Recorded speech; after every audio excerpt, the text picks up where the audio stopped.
Hi everyone, this is Anne. Thanks for joining me again for another Break for 8 for Dementia Care Partners.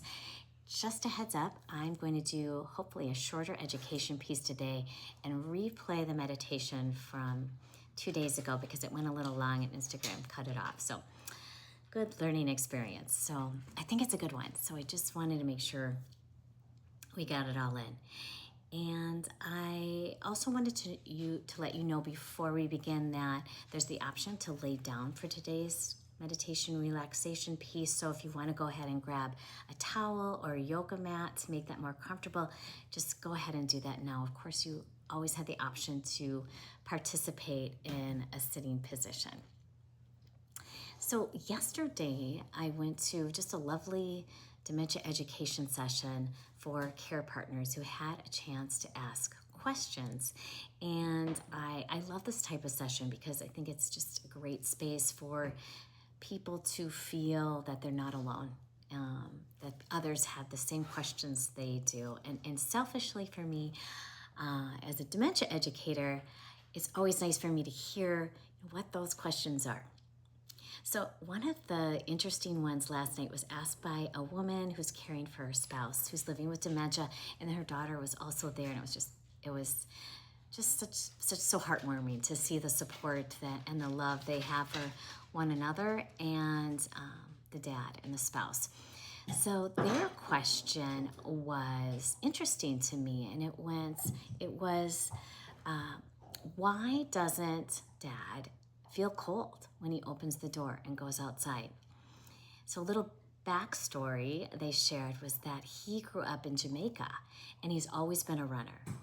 And he continues to do a little running close to the house, and they are able to monitor him when he leaves home. But we live in Minnesota, and his family has observed him to open the door in the wintertime to go outside for his run, but he's only wearing shorts and a tank top. So, when he grew up in Jamaica, so it kind of makes sense that maybe he's sort of remembering those days as a runner. But of course, we live in Minnesota, and it gets very, very cold. So back to their question was, how does he not feel that it's cold? Or conversely, in the summertime, it gets really warm here, but he often will wear multiple shirts, even like 5 shirts up to a time. So kind of they're thinking he's not really feeling temperature, heat or cold.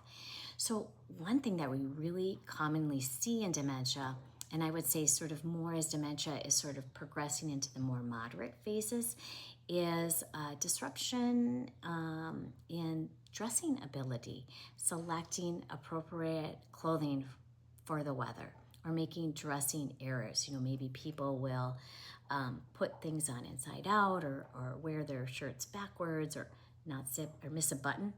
This is commonly seen.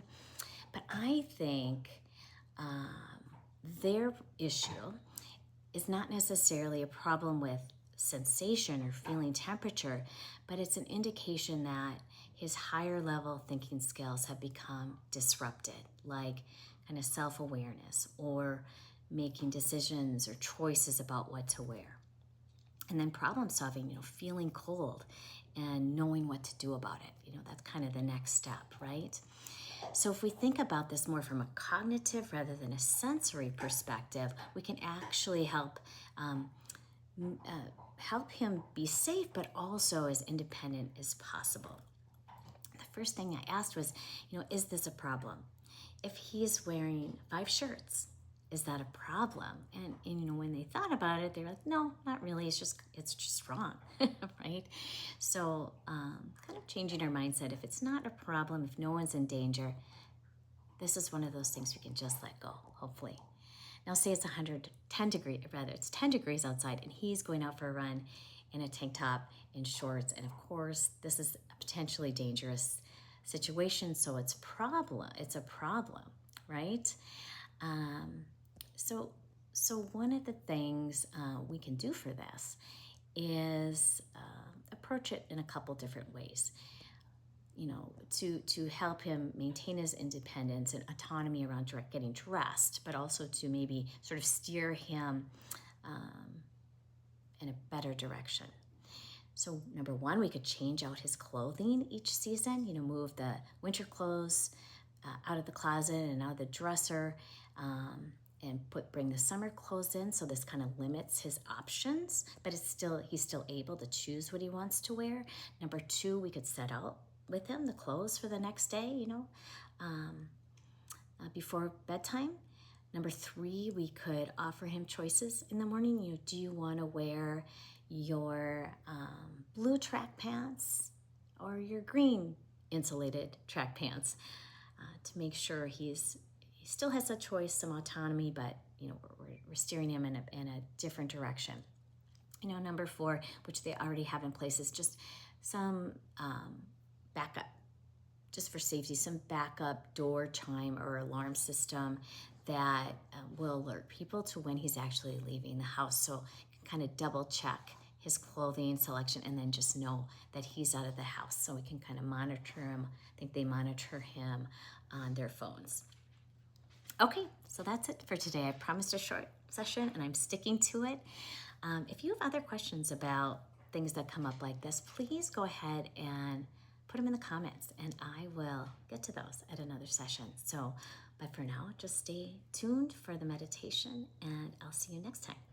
Today, it is now time for our meditation, and suggested that you grab a yoga mat or a towel or something to put down on the floor so you can lay down for this one, or you can lay on your sofa, or if you don't feel like you want to lay down, or you may have difficulty from getting up from the floor, please don't lay down. We don't need anyone getting stuck down there, right? That is not relaxing. All right, so let's just settle in this morning. I'm not going to play any music. I thought I'd put you through a guided meditation today, just relaxing all your body parts, kind of tuning inward. This is your time to just lay down or to get comfy. You can close your eyes if you like, or if you prefer to keep them open, just kind of soften your gaze on something. Pick something like a plant or a spot on the ceiling and just fix your gaze, but soften it a little bit as you get ready to prepare for this time to yourself. So let's just turn our awareness to our breath. Just becoming aware of just the gentle inhale and exhale, just the natural, automatic rhythm of our breath. Breathing in and breathing out at your own pace.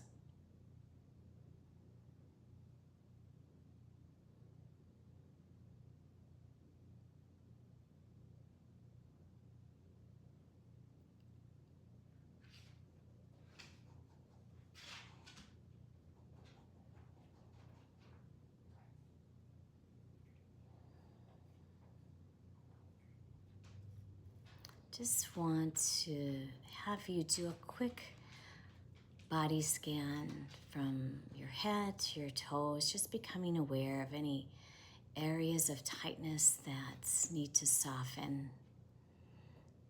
Paying attention to common areas, including, the muscles of the forehead, the jaw that may need to loosen.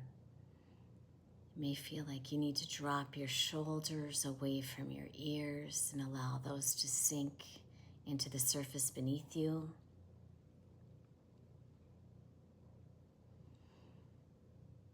Also your back, your pelvis.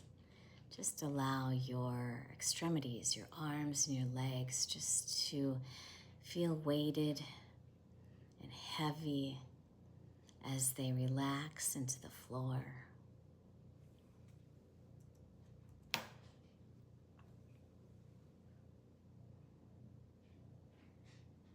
Let's just spend a few more moments just breathing in and out at a natural pace, allowing our bodies to do what they do best. The automatic functions of breathing in and out.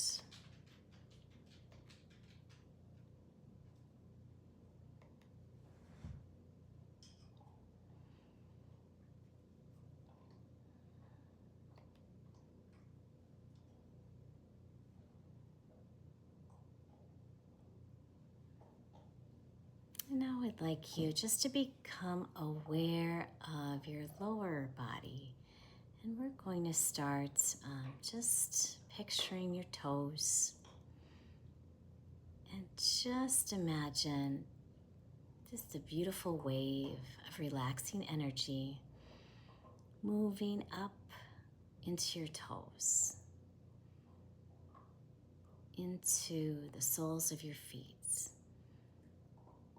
As you draw your awareness to your feet, you may sense a temperature change, either cool or warm, just kind of picturing a breeze of relaxing energy starting in your toes and moving up to your soles of your feet, just relaxing and massaging any tightness away there.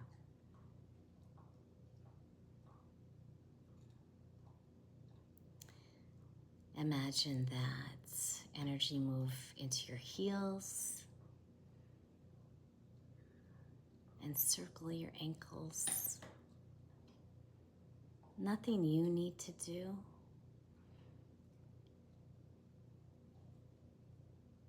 Just to sense the relaxation. And now that wave of energy travels up into your calves, melting away any tightness in your shins and your calves as it moves up toward your knees. If you have any knee pain, just breathe into that area while you're sensing that energy. Dig deep into your knee area.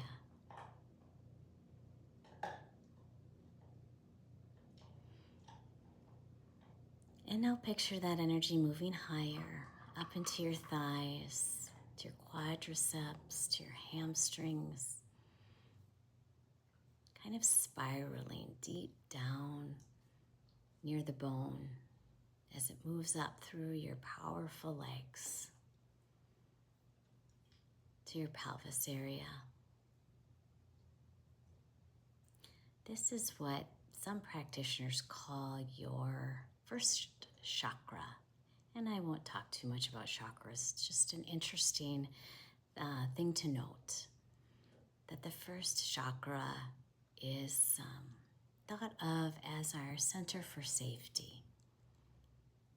So just as this energy passes through your pelvic area, just to know you are safe here. You are safe. There is nothing you need to do.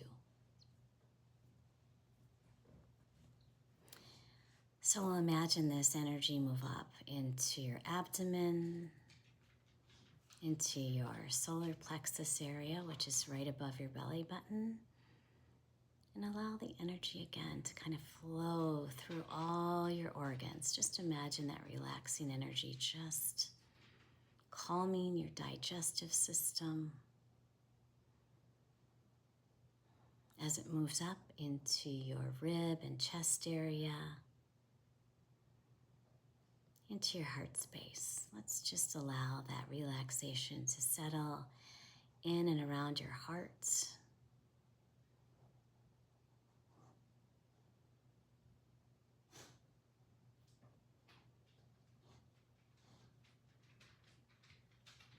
And now that energy moves up into your throat and neck, and you may feel a little bit of tightness as you bring attention to your throat area. Sometimes people feel the need to clear their throat or swallow, and that's normal. There's nothing wrong with you. Just sometimes that happens when we bring our attention to an area. So picture that energy, that relaxing energy moving up into your jaw and just loosening and melting away any tension in your jaw. You may feel your mouth open slightly as that jaw relaxes and travels up into your cheeks,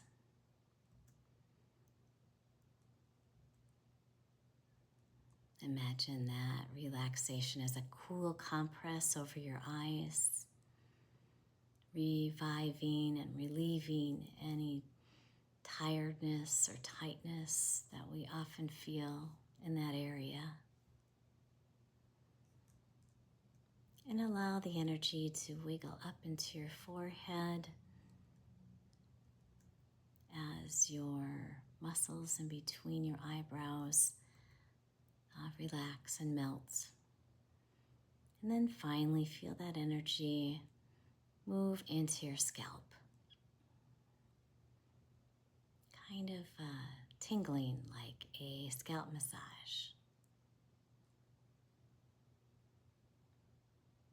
Let's just spend a few moments breathing gently in and out here as you picture that energy just sort of settling into you. Settling into you and kind of flowing throughout your whole body. Just harmonizing any areas of tightness or tension.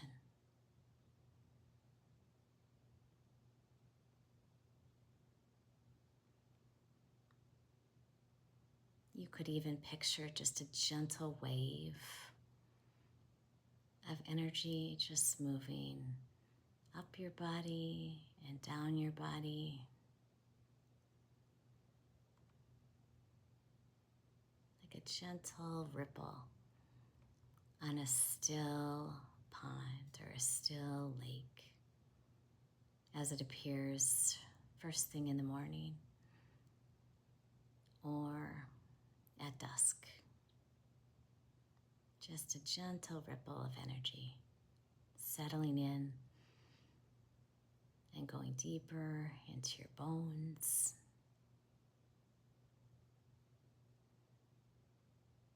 Helping you sink even deeper into the surface that's supporting you.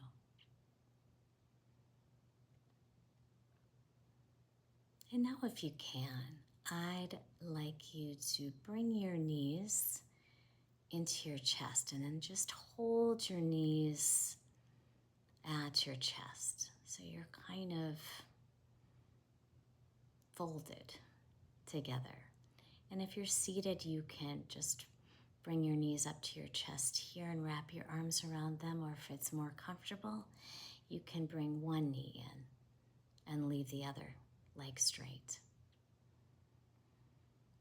So just hold your knees to your chest here, kind of like, feel like you're giving yourself a big hug and sealing in all of that energy.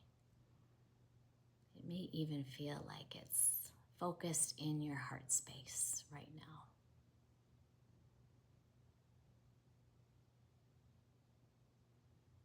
Just spend a few more moments here in this safe space, giving yourself a hug.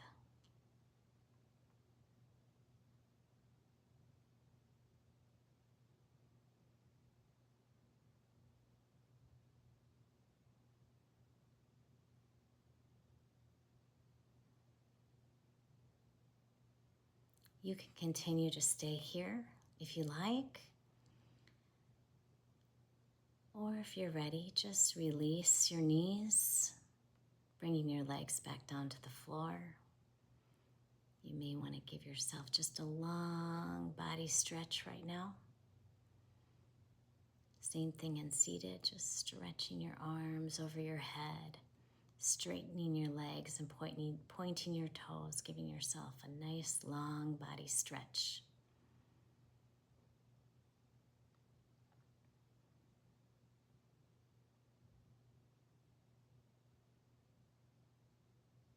And you can kind of begin to relax that stretch, start to wiggle your fingers and your toes, and just return to your room. Bring your awareness to your room as you open your eyes.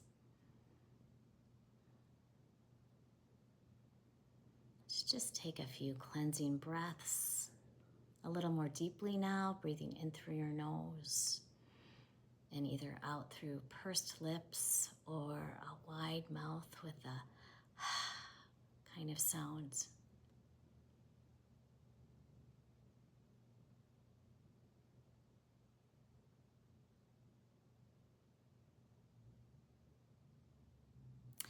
And I'm going to end right here today. You can stay in this position as long as you like, as you slowly re-enter the real world, I guess. Thanks for joining us today. I hope this energy, this relaxing energy, lingers a little bit longer in you. Just remember, if you need a moment, you can always sit or lay down and picture that energy entering you again and harmonizing your muscles, your bones, your body, your mind. Take care today. You've got this.